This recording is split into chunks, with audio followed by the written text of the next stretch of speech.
Gas mulia. Masuk ke penjelasan yang pertama, yaitu apa itu gas mulia? Gas mulia adalah unsur yang berada pada golongan 8A atau golongan 18 dalam tabel periodik. Disebut mulia atau inert karena tidak mudah bereaksi dengan unsur yang lainnya. Terdiri dari 6 unsur, yaitu ada helium, neon, argon, krypton, xenon, dan radon. Semua termasuk non-logam dan berwujud gas pada suhu kamar. Nah, gas mulia ini sangat penting dalam kehidupan modern. Walaupun mereka tampak pasif, dari helium untuk balon sampai xenon untuk lampu mobil, masing-masing punya peran tersendiri. Sifat fisik dari gas mulia yaitu semua tidak berwarna, tidak berbau, dan tidak berasa. Sangat ringan, terutama helium, lebih ringan dari udara. Titik didih dan titik lelehnya pun sangat rendah, sehingga selalu berbentuk gas. Densitasnya selalu meningkat dari helium ke radon, karena jumlah elektron bertambah. Nah, perbedaan densitas ini menyebabkan helium bisa terbang di udara, sedangkan xenon dan radon lebih berat. Itulah sebabnya helium sangat cocok untuk balon. Sifat kimia gas mulia. 1.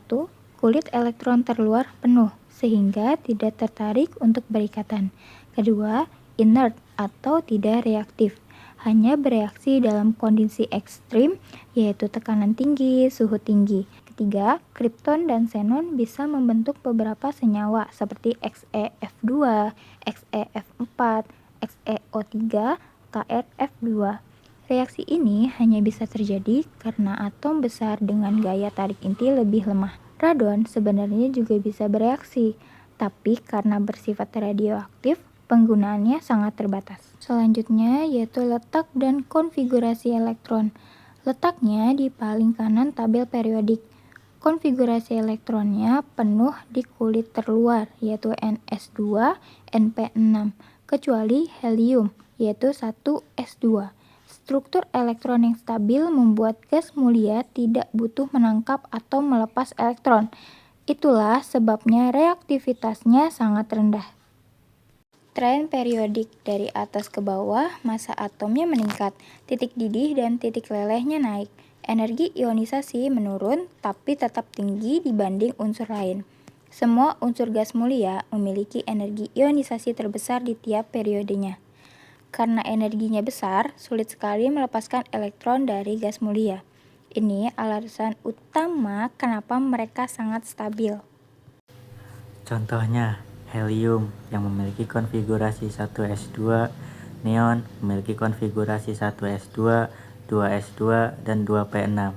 Argon memiliki konfigurasi 1s2, 2s2, 2p6, 3s2, dan 3p6. Dan yang terakhir ada xenon yang memiliki konfigurasi krypton atau Kr, 4d10, 5s2, dan 5p6. Next, kegunaan dari gas mulia. Apa aja sih kegunaan dari contoh-contoh gas mulia tersebut? Yang pertama, helium. Bisa digunakan sebagai gas pengisi balon dan kapal udara, pendingin alat MRI, dan gas campuran untuk penyelam laut dalam. Kedua, neon. Biasa digunakan sebagai lampu reklame berwarna merah orange dan tabung televisi. Ketiga, ada argon yang bisa digunakan sebagai gas pelindung pada pengelasan logam dan sebagai pengisi lampu bola alat pijar. Keempat, krypton yang biasa digunakan sebagai lampu kilat pada fotografi dan lampu laser.